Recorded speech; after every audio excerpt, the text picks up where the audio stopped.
Morning, Paul asked me to talk about came up with it breakfast because we're talking about prepping and we're talking about breakfast. So this is Brother and Luke, and we're going to get going. Okay, next slide. You're going to have to stay off your phone to do this, buddy. So if you haven't met me before, my name is Dustin Warren. Just a little bit about myself. I'm a youth pastor, so I talk long. I'm sorry. I'm a worship leader, so I'm really passionate about talking. So every time I do a presentation, people are like, dude.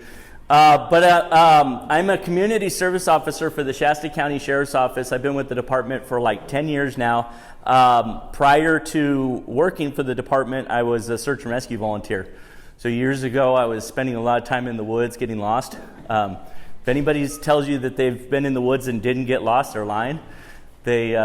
They're just trying to save face. The reality is if you get out there enough, you're going to get lost. You're going to get yourself, at least in the circumstances where you got a problem solve, right? Anybody ever had to do that? Oh yeah. Problem solving in the woods is seriously important. And as I was doing it, there was a couple times where I was really lost. Like one time I was lost for 9 hours in the middle of Old Denny, way on the west side of the Trinities, and it was a gut check. It was like I really had to think about all these things that I'd learned, and this was way before search and rescue. Just things that I read in magazines about how to keep yourself going and to not panic and all these different things. And it got me thinking that people go through this like every single day and they don't know what to do and they need somebody to come help them. And so that public service thing kicked inside me, kind of switched, and I said, I gotta do something about it. And so I started volunteering for search and rescue about 10 years ago. Immediately became a training coordinator for the team and assistant team leader and doing a bunch of stuff. And then at the time I was working at a bank, and we got this call for a missing kid, like 3-year-old. And at the time, my kids were both really, really young. And so the whole fight or flight, all the adrenaline kicked in, and I'm like, I got to go like now, like yesterday, I'm out. And my bosses were like, yeah, we're not sure we can let you leave. And so I started packing up my stuff and getting ready to resign and hand them my keys. Because there was no way I wasn't going to go look for this little kid. You know, having the passion that my kids were young and everything like that. And fortunately, they let me go, but it told me that I really need to do this as a career because I couldn't be quitting every time somebody told me I couldn't go look for somebody. So I joined the department working in records. I've worked with the task force, and now I currently am working as a community service officer for the Office of Emergency Services. I'm also on what we call our overhead team, which is our incident management team. So we're specifically trained to run searches or run large incidents like the Carr fire, like the Delta fire, like floods, Snowmageddon, you name it. We're trained to go out there and figure out logistically and plans and operationally how we're going to do this and manage our resources and get the people rescued and get the resources that need to be gotten to them. So a lot of years of experience doing that, a lot of years. I'm also a liaison for the ground team, and so we get to go out and do a lot of trainings with them and spend a lot of time. And I as well, how many in here is a gear nut? Like, you love gear. I don't care what it is, you want more of it, and the newest gadget, knives, targets, electronics, it doesn't really matter. Everybody likes gear. Well, it's one of the things about me. So I got 10 years of experience. I'm a training coordinator.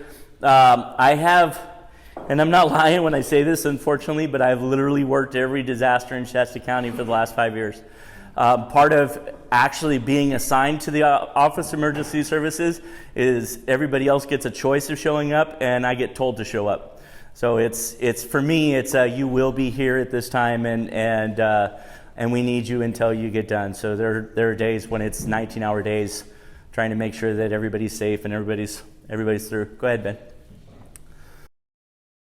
So since this is a group of God-fearing men, I love this story. How many knows the story of Joseph? I always get the name mixed up, so I had to make sure I put it up there in big letters because I always want to say Joshua or Jacob or something. But I really wanted to hit on this because I've talked to people that are like, prepping is only for crazy people. And yes, we are supposed to rely upon God, and yes, we know that He provides for all of our needs and everything, but He doesn't tell us to go out and just be stupid. And so one of the great stories that I wanted to bring up as we get into this and we talk about prepping this morning and talk about really emergency preparedness, not the, yes, we all need 1,000,000 bullets, but emergency preparedness for all hazards, right? Is this story about Joseph, and if you know it, great, but Joseph, is in Egypt, and he's getting interpretations for these dreams, and the Pharaoh has this dream, and I'm not going to go into the dream, but when Joseph interprets this dream, he says, you're going to have 7 years of good times, and then you're going to have 7 years of famine. And Joseph gets this wisdom from God, and I do believe it came directly from God, this wisdom to prepare for the 7 years of famine, specifically. God says that he's going to overflow your storehouses, and I believe that. But I got to have a storehouse for him to overflow. I got to have that plan. I got to be doing that and preparing for that and not just using everything that he gives me. Because he wants us to build it up. And so he tells them, he says, let them gather all the food of those good years that come and lay up corn under the hands of Pharaoh and let them keep food in the cities.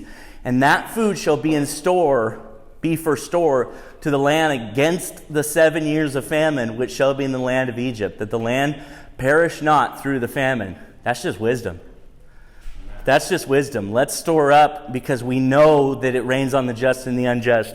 We know that we're going to have hard times. We know that there's going to be a storm, and we know that God's going to overflow our storehouses. So let's create a storehouse and allow God to fill it up. And so that's kind of one of the concepts that we want to talk about today is just preparing for that 7 years of famine, preparing for the time when it starts raining on us, and we better have an umbrella. Go ahead, Ben. So the word prepare, when I hear preppers, and unfortunately this is becoming the common nowadays. You think of crazy dude with all his tactical gear, and there's nothing wrong with tactical gear. I love it as well. But you think of the guy that's like, well, great example. I was at the military surplus store yesterday, and the guy was telling me that there's this prepper group that wants him to join. And he says, well, what do you guys do? And he says, well, we go out and we shoot. And we got tons of ammo. We're like, okay, that's great. What about food? Oh, we're not worried about food. He goes, why not? And they go, because when the end of the world happens, we're just going to go kill everybody at Costco and steal all their food. If your plan is to be homicidal, you got some mental health issues. They're not preparing for it. So the word prepare is to make ready for use or consideration, or to make someone ready or able to do or deal with something. To do or deal with something. So it's not just I have enough equipment, but I'm capable of doing it. And I'm prepared for it when it happens. So keep going, Ben. So one of the things I really want to talk about, and we're going to go through some disasters, and I'm trying not to speed through this, but everybody gets it in their mind when you talk to preppers and you see them online and everything is the end of the world. They got acronyms for it and everything like that, and what's going to happen. So we're going to talk about some disasters, and then we're going to go through just a little exercise together really quick. Okay? So Ben, go ahead. So a lot of people, when they got their plans, they're talking for world-ending, catastrophic, we all go into the dark ages, no one's going to have anything. We're going to go take over Costco and sit in the new couches they got sitting there. So like an asteroid. Go ahead, Ben. Or like a nuclear war. Everybody's ready for their nuclear thing. And it's funny because you look through the forums. Like there are billions of prepper forums out there and websites and everything. And they're like, you better have your Faraday cage. You better have your nuclear suit. You better have all this stuff. And I'm not discounting any of that, but I want to bring it a little closer to home. Okay, go ahead, Ben. Or you got your zombie apocalypse, guys. Way more probable. It's ready in 3 days. This is me before coffee. So I love the guy. There's a guy around town that's got their zombie response vehicle. Yeah. It's legit. I'm like, that's pretty cool. And we all love to do it. And maybe, you know what, if that is your motivation to get prepared, then good for you, buddy. I want you to be a little more informed than that. But if that's your motivation, then at least you're doing something, right? At least you're figuring out, what is it? Rule number 1, cardio. You're figuring it out, right? I will say, a couple years ago, there was a movie that came out, World War Z. Anybody see that one? Yeah. And I remember sitting in the theater. I don't even remember where I was at, and I was scared out of my mind. And I don't get scared at horror movies. Like, they don't bother me at all. I grew up watching them, unfortunately. But that one scared the heck out of me because it was so realistic. Because they never once said zombies. They were just like, this is just an outbreak. This is just a bad day. And I'm like, dude, that's like, you're looking at this, and I remember sitting there thinking, what would I do? What would I actually do if the whole world was going nuts because they all got this virus and, everything. Go ahead, Ben. I love this one. How many recognizes that? Well, if you don't know what it is, it's Red Dawn. The original, this is what caused probably a good portion of the population back then to get into prepping. The movie starts off with, was it the Russians Russians falling from the sky on parachutes and taking over the town, and these good old boys went up in the hills with their rifles, and they laid down the law, and they survived and everything like that. And so it's funny because you talk to these guys and they get in their mindset of like, I'm going to go be Rambo. And so they prepare for Rambo. And it's great because at least they're doing something. But the issue that I find with it is they're completely ignoring the rest of what's going to actually happen to them for this. Like, you'll find a lot of these guys, they have all the cool gear and they have the best weapon and everything like that, and yet they can't carry it. Like, you ask them to carry it for 10 miles, and about a quarter mile in, they're going to be like, I'm done, just shoot me. They don't know, they got the gear, but they're missing a big component, and we're going to talk about that. So let's bring this a little closer to home. Big topic lately in the news, guys. Yeah. Big. And it's just that, honestly, guys, it's the latest scare. Yes, it is a big deal. I'm not going to downplay the coronavirus at all. It's deadly. It's killing people. It's horrific. We were unpacking the TV last night, and my wife cracked me up because we had the bubble wrap, and my daughter popped it. And she goes, "Coronavirus!" Because there was a big old thing about don't pop the air bubbles from China because it could have bad air. I'm like, okay. And you know what? One of the things I want to reiterate is I don't want to live my life in fear. That's not who we're called to be. We're not called to walk around worrying about everything. We're called to walk out the way that we're supposed to walk with faith. And because of that, I'm not going to walk around worrying about getting every single deadly virus. But I'm going to be smart and use the wisdom that God says He'll liberally give us as much as we want to. Okay, so this is a huge one, and in fact, we're gonna bring this back in an exercise. Ben, next. This is getting really close to home, literally close to home for Paul. This is pictures of the aftermath of the car fire. Did everybody here go through the car fire? Pretty much everybody survived the car fire. Paul's experience, my experience, completely different. The fire was headed towards my direction.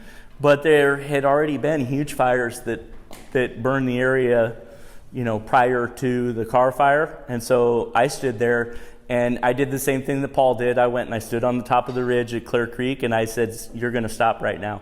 And I commanded the fire to stop because I didn't want it to take any more houses and cause any more destruction or anything. When I finally got 5 minutes off of work, because I worked most of that. But the reality is everyone here was affected by the car fire in some way. If nothing else, just space in town, gas. You got to remember that when a disaster this widespread, and when I say this widespread, I'm talking about just Shasta County and Trinity County, but it still affects everybody else that isn't in the line of the fire because you're talking less resources, less gas, more panic, air quality, all these different things can affect you. So sometimes we look at disasters and say, not my problem, but it can quickly become your problem. Just because of resources. It's a bit major drain on them. So we need to prepare for, one of the biggest concepts I want to hammer into you guys today is all hazard awareness. Just all hazards that you're going to be dealing with, not just the zombie apocalypse, just preparing for whatever comes your way. Go ahead, Ben. This one was fun. The snowpocalypse or snowmageddon. So My personal story of Snowmageddon was I got the phone call at 5 a.m. I live out in Happy Valley, so what did I have? Tons of downed trees, like everywhere. And I get the phone call at 5 a.m. that a young couple with a baby decided to go, and you'll love this, they decided to go four-buying in the middle of the snowstorm that night, what was it, Tuesday night, around Grace and Nora Lake. And so they came in from Wilson Hill, and then their plan was to make the left at Allward and come out at Allward, but they missed it, and they ended up all the way down at the bridge, the Battle Creek Bridge, and then they couldn't get out. And so they called Tuesday night, and here's the deal: everybody's plan is, I'm going to call for help. You know, whether it's your walk in faith, well, if I have a hard time, I'll just call the pastor. Or if it's your I'm going to run out of gas, well, I'll just call a friend and have them bring me gas, or whatever it might be. And sometimes that help ain't coming. And for these guys, that help didn't come. They called that night. No, they had cell service. We just said, sorry, we can't make it to you. It's not going to happen. And so they spent the night. Fortunately, they had enough gas, and so they spent the night with their heater on. But I got the call from my lieutenant at 5 a.m. saying, hey, you need to go get the snowcat and go rescue these guys. And I walked outside and I called my lieutenant back and I said, it's going to be a while. It took us 3 hours to cut our road out so that I can go take a shower, change into my uniform, drive down to town. It took another hour to get the snowcat all the way up there, and it took us like 45 minutes to find these guys because we didn't know where we were. We just knew what road they were on, and found them, got them out, and I chewed the guy out and said, you could have killed your whole family. And that's the reality. They need to hear that. Yeah. It's not that I'm being mean. They need to know that making stupid decisions with no plans could cause your family to die. And the last thing, this is where we bring it home and make it real, is it's one thing to watch this on the news and say, man, I feel bad for those people. And it's a whole nother thing when you can't feed your kids, or you're watching your neighbor starve to death, or whatever it might be because it just brought home. So if anything else, I'm not worried about me. I can go to heaven. We're all good. But I want to make sure that I'm there to be able to help the people around me. And we'll talk a little bit more about this. But this was a huge deal. People in Redding get stupid when it snows. They really have for as close they are to the mountains, they have no idea how to drive in the snow. I literally drove down the road and there was like cars crashed everywhere. And I got to make a huge confession for the guy who knows better. I had zero gas in my truck, and I had bald tires on it because I hadn't gotten down and replaced them yet. I had to have my neighbor pull me out. Fortunately, I had enough gas for the gas chain or the chainsaws and bar and chain oil and everything like that. And we live in a community, and that's one of the things I want to reiterate. We live in a community, even out in Happy Valley. I got neighbors that are closer than family. And in fact, the one neighbor at the end of the street that's right next to me, she texted me and she says, hey, husband tried to go to work. He's a log truck driver, and the roads are blocked. We're going to go out at first light and we're going to cut the roads out. And I said, thanks for the heads up. I got to go out now. I got to go rescue somebody. So I'm going to head out there. And it's like 5 a.m. and dark. And they said, we're on our way. And so 3 houses cut the whole road out in 3 hours. Well, the rest of the neighbors stayed in their house and watched. So build those relationships. They're important. Ben, go to the next one. The flooding. This only affected you if you were actually living near the river. But let me tell you, if you were living near the river, you'd talk to us. And we were on it. This one sucked because it was controlled flooding. This was like on purpose. We felt really bad because we would get so mad at the dam because they'd be like, no, we're not going to raise it. And then something would happen. They'd have to raise it. And some more houses are getting flooded. And we were looking like the jerks for telling them they'd be okay. So, but if you live anywhere near a water source, you better have a plan. You better at least have insurance. You better be calling. That's one part of being prepared, is calling to make sure your insurance is good. Going back to this is a miracle because due to the fires, I found out the day of the snowstorm that they canceled my insurance, my homeowner's insurance.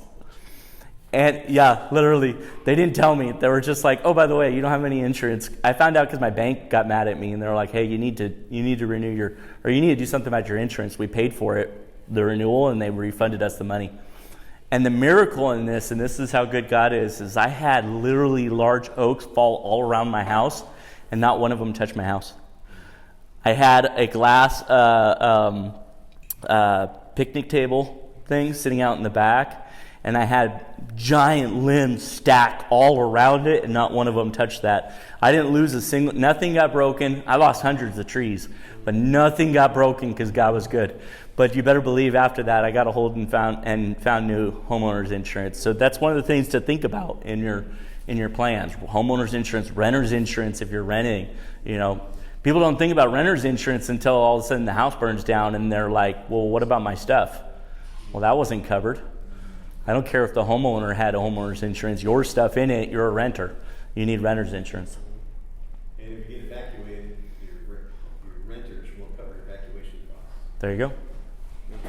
So the flooding, again, was localized to the people who live close to the river. However, the travel and finding routes, because some of the roads were blocked, like all Park Marino was blocked. You might be spending a couple days at home and not at work because you can't get to your work.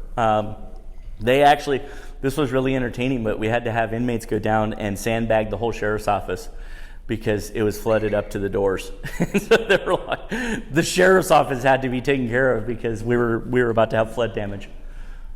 So PSPS, our new reality. Gotta love this one. How many had their power shut off? Fortunately, if you live in the city of Redding, you didn't.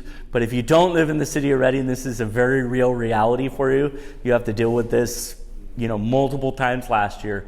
What's really funny is after the snowstorm, I went and I bought a generator because we were 6 days without power, and thank God for Pastor lent us a generator. And so I went and bought a generator, and when I did, I told my mom, I told my sergeant, I told everybody that I knew that Costco was having this insane deal on these big 8,000 watt generators, right? And I was the only one that bought one. And then when the PSPS happened, and I told them all, and I'm not just saying this to say I told you so, but I told them all, you just wait, you're going to lose power and it's going to suck. No, they would never do that.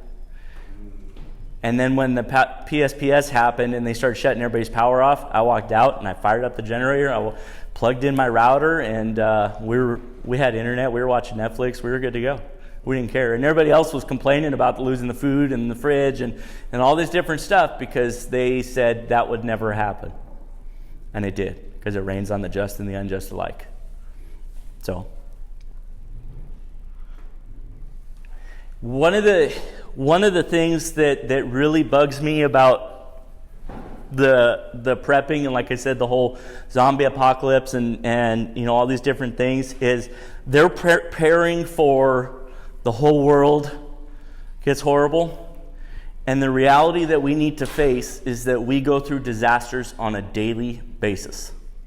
There is somebody in this town probably every minute that's going through some sort of disaster in their life, whether big or small. Recently, my truck's starter went out. No big deal. Except for we only have 2 vehicles, which is more than some. And because we only had 2 vehicles and one of them was down, we had to figure out how to get the kids. My poor daughter had to stand out in the cold and the dark at the bus stop, like she never has to, because my wife had to take me to work an hour earlier so that she can go sit at work and wait until her clock started for 45 minutes before she could do it. So while it doesn't seem like it was a huge disaster, if you only got one car, that is a huge disaster, and your car breaks down. So we don't plan for events like this because we just hope they'll never happen, and yet we'll plan for a zombie apocalypse. We need to be planning for the stuff just as much that's going to hit us locally or personally, because the personal ones, the major, huge outbreak, the government drops a bunch of money on. You can go get resources all day long. Your car breaks down and they're like, sorry about your luck. We're not going to help you, We don't. That's not a disaster, but it's a disaster for you. And this is why we need to prepare for this. It causes you heartache, losing your job. When we, just a little bit of wisdom, when we bought our house, buying our house for us was like 8 years ago, was a miracle in itself because I never thought we would be able to. We had just gotten out of college and we found a lender that was like, no, we'll hook you up. You went straight from college to working in the career you got a degree in, so we count that. Let's go. And so we gave them our income. We had a lower income then. We hadn't been working and everything like that. So it was still 2 incomes, but it was lower. And I sit down with the lender, and he says, okay, you're approved for $300,000. And I looked at him, I said, you're on crack. And he goes, what? You don't want a house for $300,000? I go, no, I'd love a house for $300,000, but I'm not going to buy a house for $300,000. I said, look, I want a house that right now, on our income right now, we can afford on one income. Now, yes, we'd have to sell some cars and that type of stuff. But realistically, we could survive on one income because we're in a market where any one of us, for whatever reason, could be an injury, can lose a job, and now you're down to one income, and I don't want to lose our house because of that. Because my way of looking at it is that if one of us loses our job, at least I could pay for the house, or she could pay for the house while I'm looking for another job, and we can get back up on our feet and everything like that. And we're not going to be homeless. We're not going to be everything. But here's the reality, guys. We look at the population and we go, man, these guys we have a huge homeless population. We have a huge homeless problem, and there's a lot of mental health. There's a lot of drug issues. There's a lot of, show me your friends, I'll show you your future issues. They get in the wrong crowd and everything like that. But in reality, 99.99% of the American population is one paycheck from homelessness. Maybe 2 or 3 because the bank will let you slide for a little bit, But the reality is most people are on the verge of what we see walking around the streets every day pushing a shopping cart, and they don't even know it because they're not prepared for that. They might have a million bullets, but they're not prepared for a job loss. They're not prepared for what could possibly happen that could set them into this spiraling effect. And then they're looking at it going, well, how come nobody helped me? That was your disaster. It wasn't everybody's. And so they don't understand that. So to me, these are a bigger threat than even the coronavirus. And yes, that's a serious deal, and we need to pay attention. We need to take care. But the likelihood of this happening, your car breaking down, you're losing your job, God forbid, a death in the family, the likelihood of that happening is statistically way higher than zombies invading. Then 99% of the disasters is this one. Pastor, do you mind if I share that? Pastor's got a relative that I think it's Cindy's relative that, the main breadwinner of the house, the husband, got a rare form of a tumor. And now he can't work. Now he's going through medical bills. Now he's going through all these different things because life happened. Because something horrible happened. Now we're standing in prayer for him, and we believe that he's going to be restored and healed, and everything's going to be given back to him 100-fold. But the disaster is still a disaster. It still happens. It's still going to affect, even though we can afford our house on one income and all that fun stuff. If I got sick tomorrow, it's still going to severely affect our household. I wasn't planning for those medical bills. I wasn't planning for those, time off of work because I got to spend time in the hospital, all that different type of stuff. And we see it happen daily. And yet we turn a blind eye to it because it's not a worldwide disaster. It's a personal disaster. And this is what we need to prepare for. This is why you need to have a storehouse. Because stuff happens to you as a family. You got your family unit, and this is just generic, don't get offended. You got your personal disaster. You have your local disaster. Don't get offended by the pun of the flames. Too soon. Right? Too soon. And you got your widespread disaster, and yet all of them are still disasters. They all still affect your life. One of the biggest things that I can teach you, and this is literally, I didn't make this up, straight off our website, the Sheriff's Office, straight off of FEMA's website, is sit down with your family and figure out what kind of disasters are going to affect your life potentially. And start small. Don't start at zombie apocalypse and work backwards. Start at loss of job or a car breaking down and work forwards.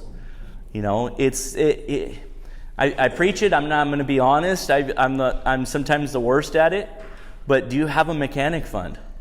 Do you have a money set aside for if your car breaks down? Do you know how to work on your car? Do you have that figured out? Because you know what? This is true confessions to Dustin right now. My answer is always YouTube. Like, I can fix almost anything on my car with YouTube, right? Sorry, Paul. YouTube has got to be like the mechanic's worst nightmare, because, and probably good for him too, because when people mess them up, they can, please come fix what I messed up. But honestly, I've replaced water pumps, I've replaced alternators, I've replaced, everything typical and standard based off of YouTube. But what am I going to do when the internet's down? Do I actually know how to fix that, or am I relying upon knowledge that is temporary that I may not have access to in the event of an emergency? You see what I'm saying? So sometimes we get this false sense of security because, well, I'll just look it up. I'll get online. I love when we go backpacking, we always get out there in the middle of nowhere, and it says, add this much water. And I'm like, but my measuring cup is not the same measurements. And I'm trying to do in my head the math to figure out how many cups is in a and all that stuff, because I don't have it written down and I can't Google it, which is my normal answer. You know what I mean? So yeah, have a plan and realize that we got to prepare for everything, not just the coronavirus and everything like that. So what's your plan? I want to do this for one, so you're not just hearing me talk about it, but so that you can really spend a couple of minutes really thinking about this, because this is a big thing in my head. Even if it's informal, I've sat down with my wife and just been like, these are the major things that could happen to us. What do you think, just off the top of your head, we would do? They're like, okay, well, this, and this. The greatest one is I sat down with my kids and said, if you had to leave the house, because they get home like 2 hours before we do, where would you go? So I know where to look for you at, because if the cell phones are down or anything like that, what is your thought? I'm not going to tell you where to go. I want to know where you would just off the top of your head think to go. And my son, who's a little bit older, says, well, I'm going to Grandma's down on Churn Creek Bottom. Perfect. You can walk there. It's going to take you a while, but you can get there. My daughter says she's going to Shingletown to Nana's. I'm like, dude, you ain't getting to Shingletown. I had to laugh. Said, no, sissy, follow your brother to Grandma's house. It's closer and everything. So, but what we're going to do is, perfect. We got 3 tables. Ben, you want to go down to the table with Paul and Gatlin down there? So we're going to take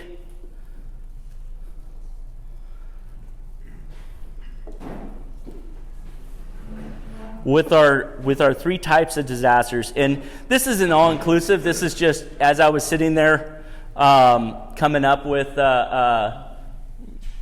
stuff. These are the 3 big ones that really hit me. Not these specifically, but personal, local, and widespread. Okay? So what I want you to do is this team is going to take widespread, and you guys are a family, so pick one widespread. Let's say you guys take the coronavirus, because that's a really big one right now, and Paul and I talked about going over that. And just as a family, talk about this is simulating the conversation you need to have with your family at home.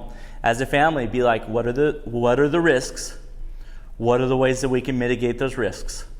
And what's our plan? what are we gonna do and everything? So this is common sense stuff. I don't care if you guys know what to do, or you come up with we're gonna shut the door and stay inside and watch Netflix all day. Just common sense stuff. Have the conversation realistically. What are the risks, and what can we do to mitigate them? Does that make sense? What's your plan? You guys can take the local disaster. So car, fire, snow. You guys pick one. We're great for disasters up here in Shasta County. So pick a disaster and talk about what are the risks, what are the issues that are going to come up, and then what are the things you're going to do to mitigate those and plan ahead for them and everything. And then Paul, your group, and I think this is really good because you got the 2 boys. Men. Talk about the personal disasters. To come up with a personal disaster and talk about what are the risks, what are the ways that you're going to mitigate them, how can you plan for them ahead of time, that type of stuff. And we're just going to spend 5 minutes doing that, and then as a family unit, you guys are going to present them to everybody else of like, here's the issues with them, and here's what we're going to do to prepare for it, and here's what we're going to do in the midst of it, if something were to happen. Okay? Go to it.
All right. So as we talk about this, I want you to remember that one of the reasons that I don't go into like, you need to have this much of this, and we're going to share a list with you and everything like that. That's a good starting point. And what your plan is and everything like that is arguably and conceivably, if I have a baby, my plan is a whole lot different than my 15 and 12-year-old who has spent their whole lives backpacking in the woods and know what they're doing, right?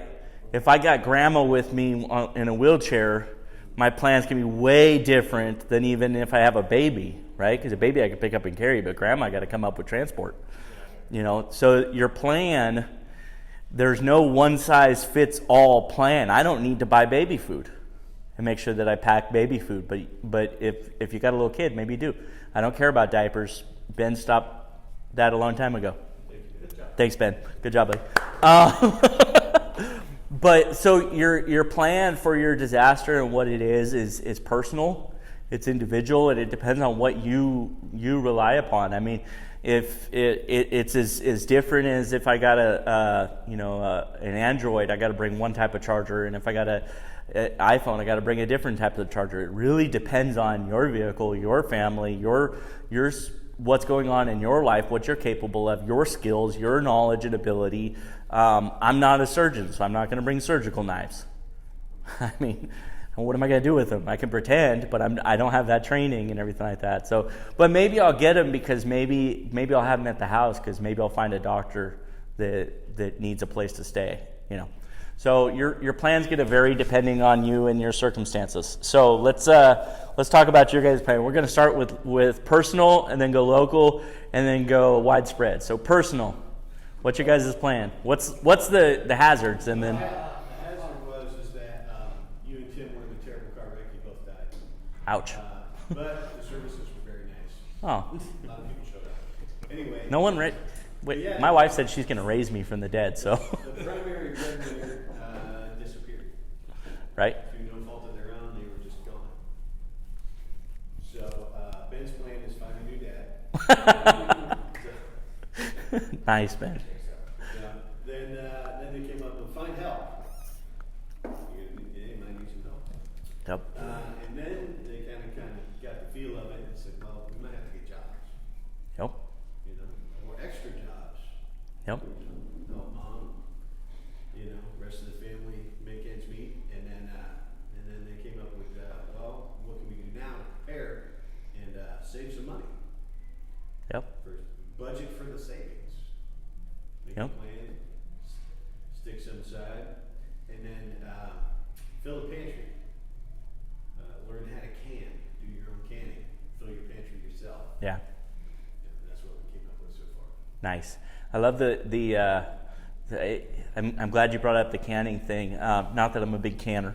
I'd love to learn. My grandma will teach me. But we, as a society, look at preppers in this negative light these days, and so you have a whole lot of people who are closet preppers, and then you have the crazy people that are, they want everybody to know that they're preppers. I don't really want everybody to know what I have. I'd just rather have it. I didn't hear anybody making fun of preppers after the car fire. Nope. No one. Nope. No one had a bad thing to say about any prepper ever. But what's hysterical is that there's a name for it. There's preppers. There's forums for it. It's a group type and everything like that. And you go back to just a few decades ago to my grandparents' age, there was no name for it. It was normal. Everybody had a pantry. Everybody canned. Everybody had money stored up. I remember my wife's grandpa, we would laugh at him like, crap, he didn't put that in a bank. He'd have coffee cans full of cash everywhere. I mean, just that was their life. They didn't spend it because they had it. They saved it in case they didn't have it. They bought ahead. So George and I were both latecomers to our families, Mhm. both the babies, and so our moms and dads were 40s and 50s before we ever showed up. right. And that generation saved because they're straight out of the Depression. Yeah. They saved literally everything, every butter tub, every aluminum foil tin, Yep. and everyone knew how to can.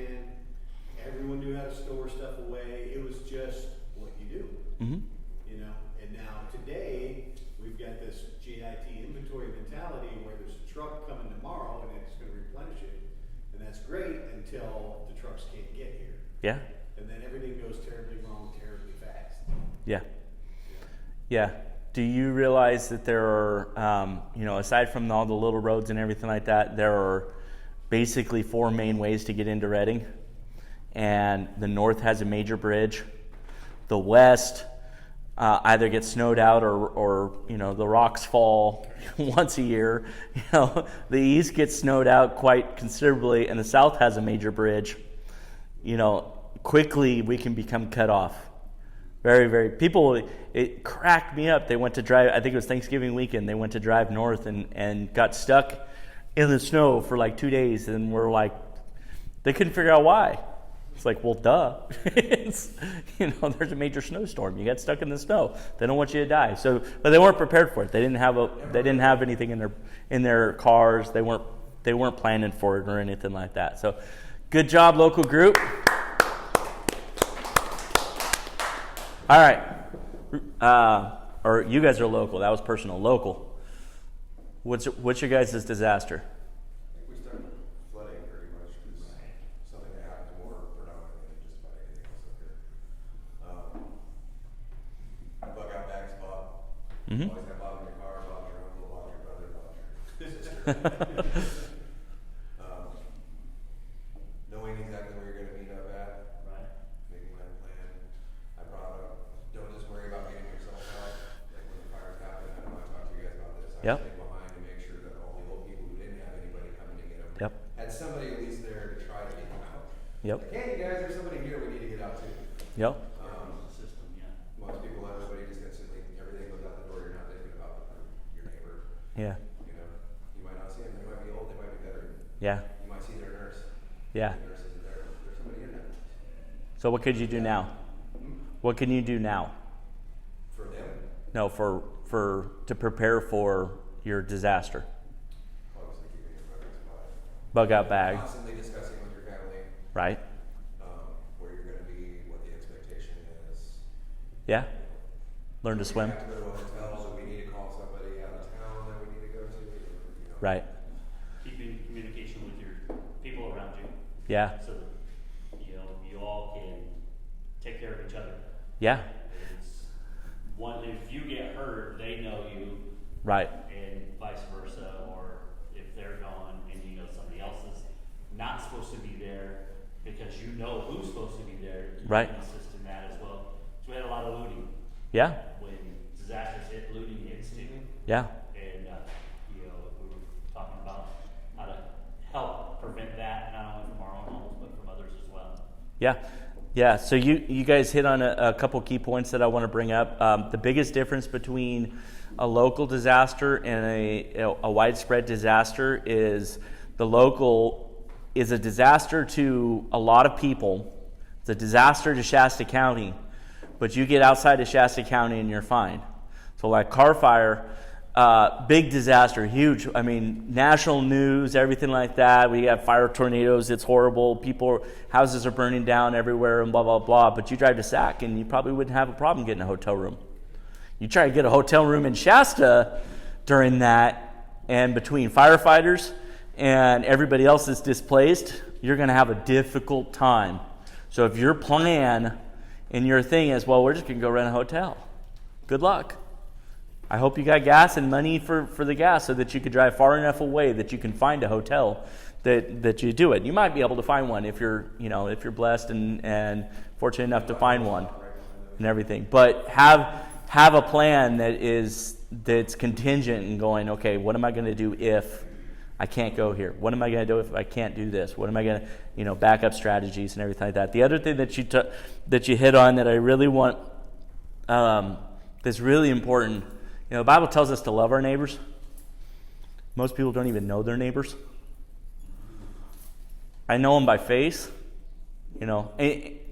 I will say that I have some neighbors that I only know by face, and I like it that way. And I have other neighbors that we're closer than family. And in an everyday circumstance, I know I can text my neighbor and say, hey, what's going on? And they'll literally go check my house. They know where the key is. They know how to do it. They can take care of me. I can take care of them. We've had plenty of times where the kids forgot their keys and They call me from the neighbor's house. Hey, I'm going to go hang out with so-and-so because I can't get into our house, or my daughter just breaks in. But, but make those relationships, get those, even if it's just a, hey, in case of an emergency, what's your phone number? We don't need to be besties. I don't need to have barbecues at your house, but what's your phone number? What's your name? So I could say, hey, did you check on Karen? To the cops. Well, what do you mean? Well, Karen lives next door and, she broke her hip. Can you go check on her, please? It's a lot better than, hey, go check on that person that lives next door. Well, you got a lot of next doors. Which one? So build that relationship, even if it's just a cordial, like just in case of an emergency, blah, blah, blah. And I guarantee if you build that relationship good enough with a couple of people, it's so much, they say survival, and I'll go into like wilderness, like out in the woods, because I've done a lot of backpacking. I've done solo hikes. They suck.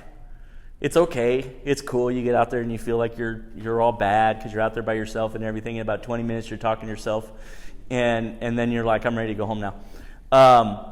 Unless you're just really a hermit. But and sometimes it's good to go and get away with God and everything. But my point is survival with someone else increases your chances of survival drastically. Just force multipliers. I got more than one person, whether it's my family unit, now bring in another family, whatever that might be, drastically increases your chance of making it. So build those relationships with your neighbors now.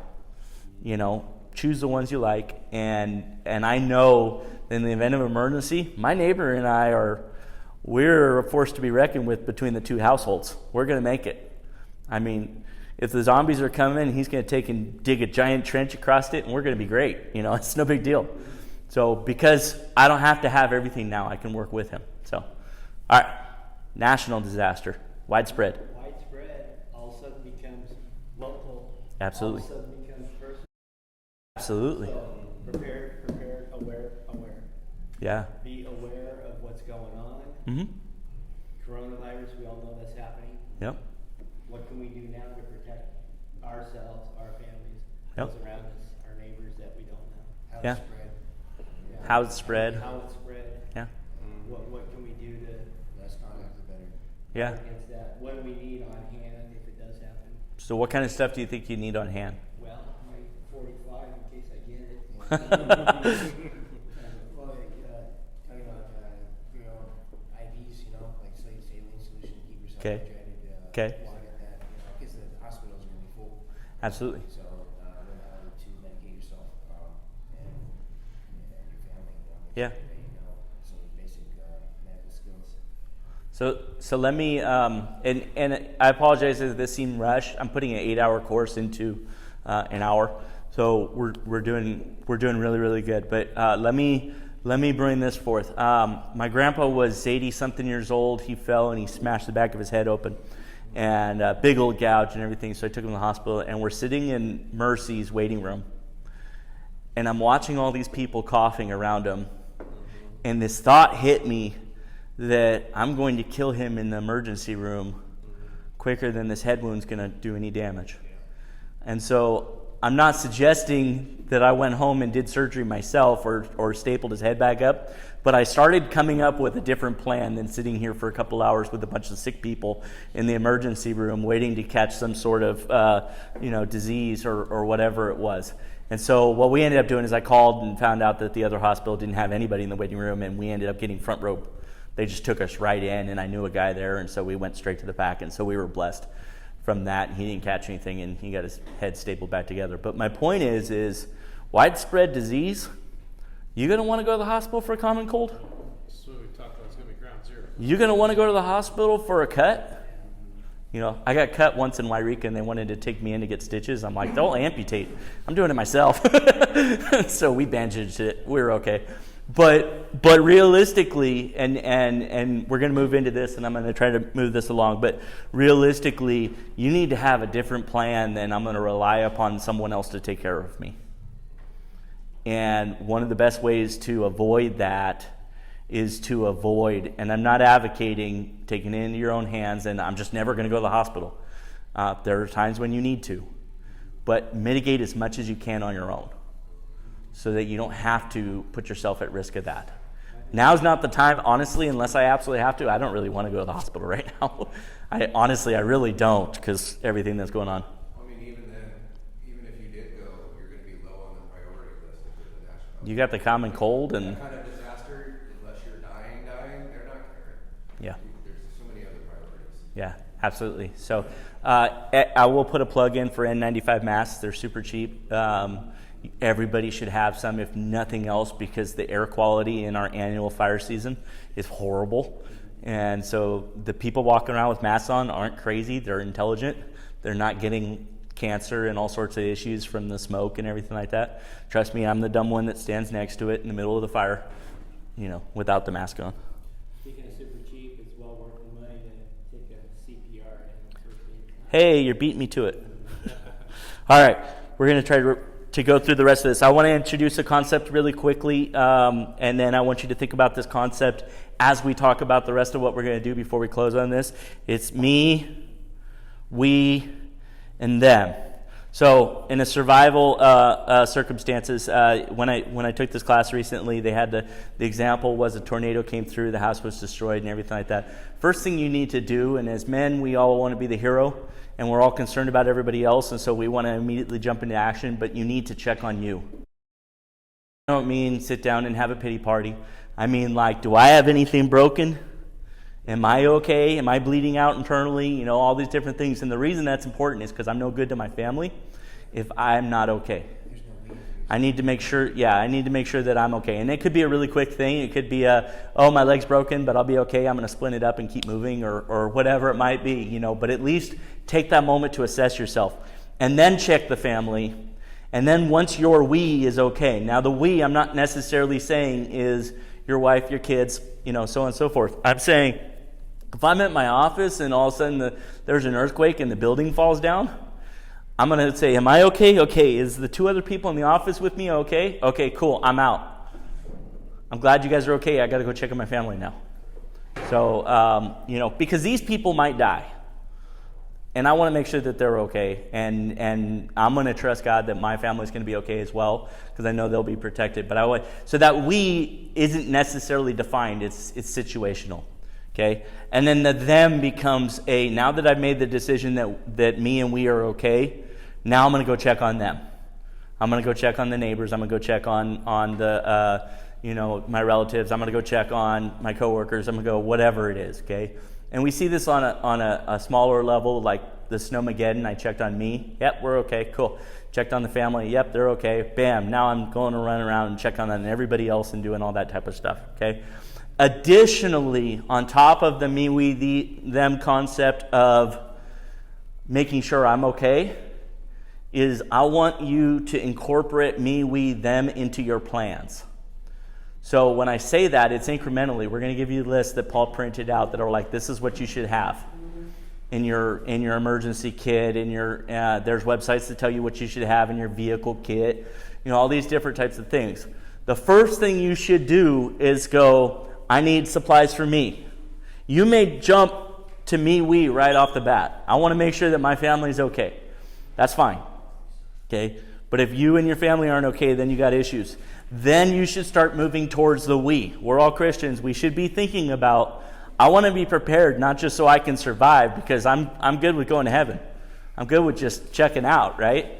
But I want to be prepared so that I can be that light unto the world, so that I can help other people. If I can't help me, I can't help anyone else. If my family's going to die because I'm out helping other people, we got problems. Okay, so you need to check in, and you're not actually focused on them. One of the things I think makes us uniquely qualified for this presentation is my family gets to evacuate annually.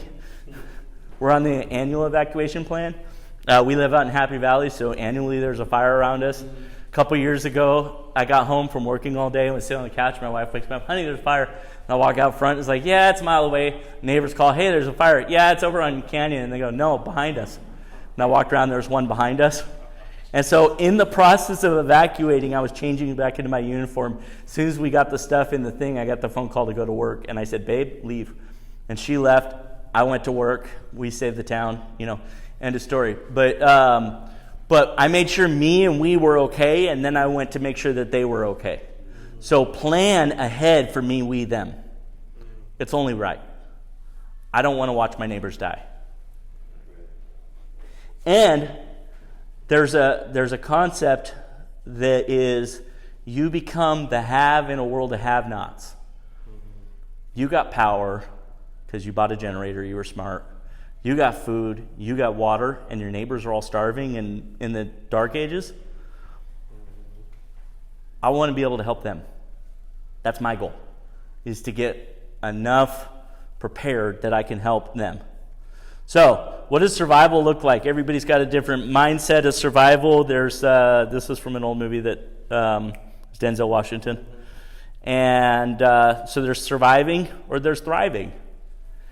And the reason I think this is important, like I said, during the snowstorm, Pastor lent me a generator. We were watching Day After Tomorrow as the power came back on. It was ironic. But we were thriving. We were watching TV, hanging out on the internet, no big deal. Got food, got power, got lights, we got everything. That's not surviving, that's thriving. So your goal is to start with surviving. I want to have enough stuff that we survive, and I want to move towards I want to have enough stuff that we're comfortable. That this doesn't change our lifestyle, that we're not, to me, I want to move towards the thriving. So, this is the rule of threes. We can survive 3 minutes without oxygen, 3 hours without shelter, 3 days without water, 3 weeks without food, and 3 seconds without faith. So I'm going to start at the top. Yes, there are people that can hold their breath longer than 3 minutes. It's a concept. You need to make sure you have an airway. You need to make sure that you have air. This could be, you need to make sure you have clean air. I got a mask on, whatever it might be. You just keep it as a rule. 3 days without water. I know people who've survived longer than that without water, but it's a good rule. You need to make sure that you have enough water to last 3 days, at least. So when you're doing this, you're looking at it and going, as I prepare, I need to prepare to make sure I can fulfill these categories. I need to make sure I have water. I need to make sure that I got clean air with masks and whatnot. 3 hours without shelter, something to protect you. Yes, you can survive all day long out in a rainstorm with a rain jacket on. No big deal. You're probably going to have a difficult time doing it naked. So you want to make sure you have some kind of shelter. And your survivability goes way down if you don't have somewhere to stay, somewhere to get out of the elements, somewhere to get warm and whatnot. So there's a to stay or go concept. And you need to make sure that you're thinking about that. If it's a fire, if the cops tell you to go, please go. This is from a personal level, you put all of us at risk when you stay. I know you're thinking, well, I'm a man, I can take care of my own home and everything. Get insurance. Take pictures. Figure out ahead of time what you have so that you can put in the insurance claim and forget about it, because all you're doing is putting someone's life at risk to come back. Because we're not just going to give up on you. We're going to now, when the fire's knocking on your door, go pull you out of the house if we can. And during the car fire, I heard some stuff on the radio that will traumatize people. Like people screaming out, hey, we're trapped, we can't get out. Unfortunately, they made it out, but there were cops blocked in trying to save people, and they couldn't get out because they were surrounded. So they're like, we're standing here with like 10 people, and we're surrounded by fire, and we don't know where to go. And they're just freaking out. And these guys are, professionals. I've talked to firefighters since the car fire that said it was the scariest day of their lives. And they've been firefighting for decades. And they said they were this close to death on multiple occasions. Don't be the person that causes them to be in that situation. I work with them. I don't want to be that guy. I tell my wife, just go. I don't care about the stuff, just go. So I think that evacuating annually gives me a leg up, because I know what I'm going to take, because I've done it so many times. So it's easy. 3 weeks without food. Yes, you could probably go longer, but it would suck. So plan for having enough food for 3 weeks. And then 3 seconds without faith. I've heard this written multiple different ways. Without positive mental attitude, without positive outlook, all these different things. The point that I want to get across is, if you don't think you're going to make it, you're right.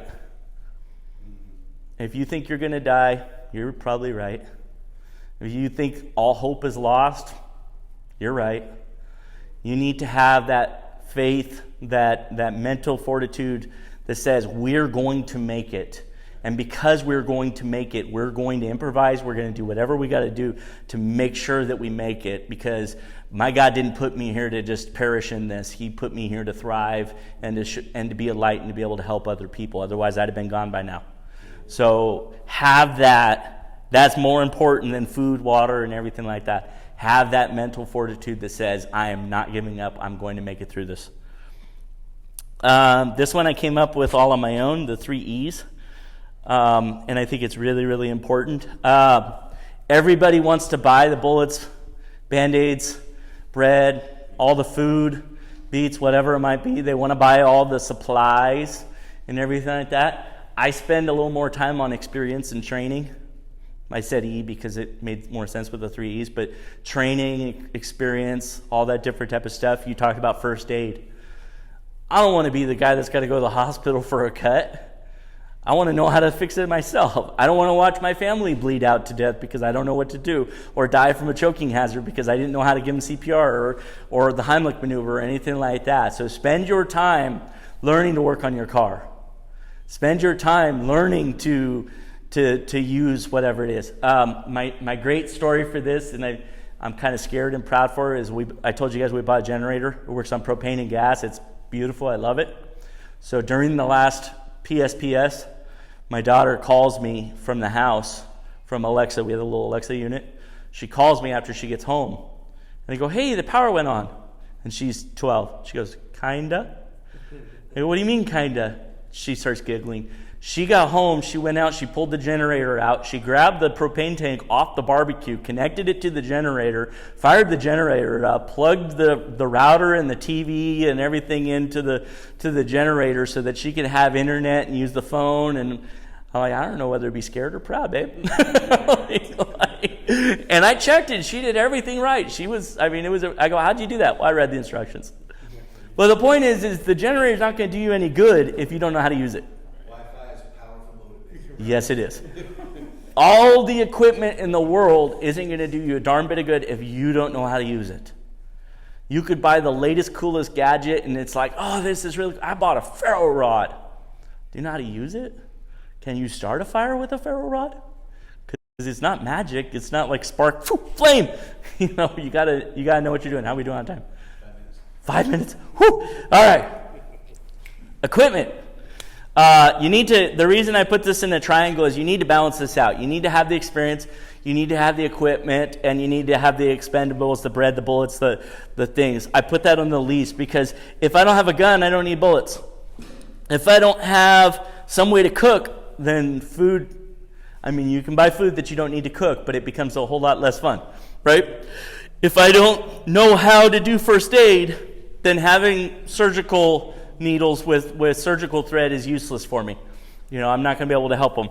All this different stuff. If I have a generator but I don't have gas, pointless, right? I don't have some way to fuel it, absolutely pointless. So really balance this out. Fitness is huge. So many people are like, my bug out plan is that I'm going to take my bug out bag and I'm going to cruise out in the woods and I'm going to live like they did in Red Dawn, but they can't walk up the hill.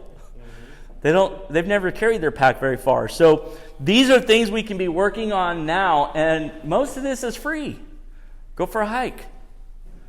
Take an online first aid class. Go pay the money and take a really good first aid class and whatnot. Some of this stuff you can buy at the thrift store. You don't need to go buy the most expensive stuff. You can buy. There's all sorts of forums online that talk about gear reviews and everything like that. I like to do that before I go out and I buy something. That way I know it works. Find somebody that you trust. I know Paul listens to a guy Nut and Fancy. Does a really good job on stuff like that. So experience, I'm just going to tick these off. Physical fitness, first aid, household basics. I got home the other day and my water pipe was shooting water out. I went to shut the water off and realized that my main water breaker on the side of the house was broken. So I had to go find the one on the street, which I didn't even know where it was. And so 10 minutes later, I found that one and was able to shut it off and replace it and everything like that. But your house is flooding, you better know how to shut your water off.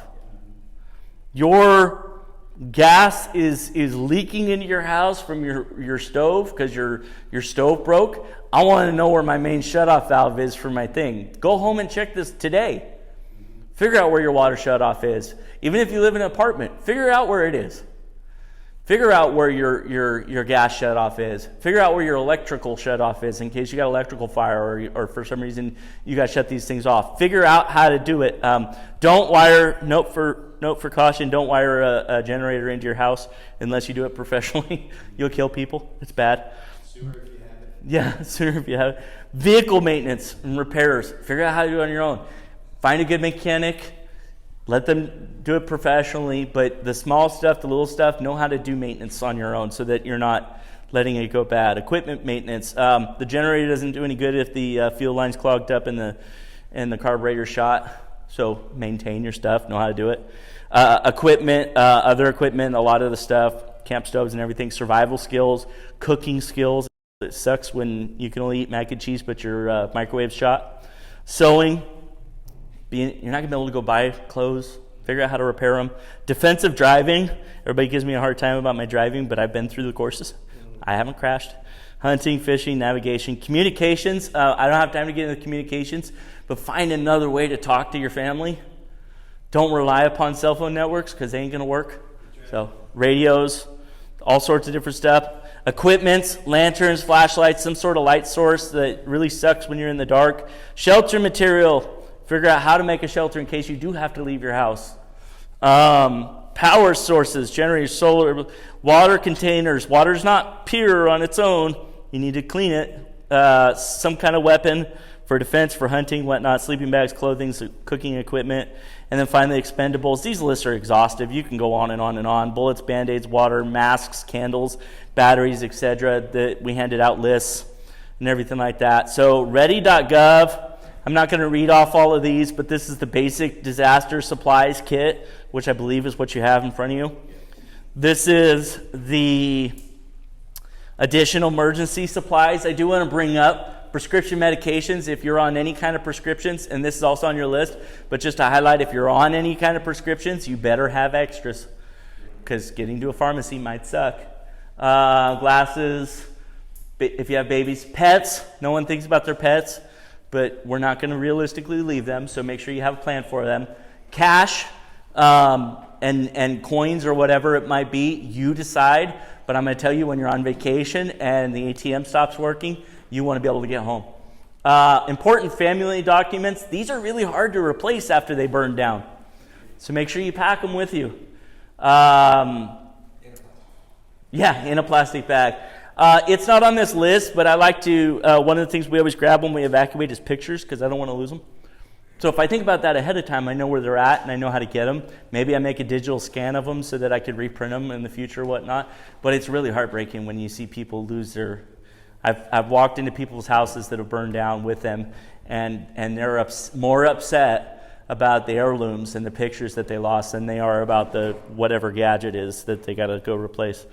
Have an emergency kit for your car. Don't be stupid. And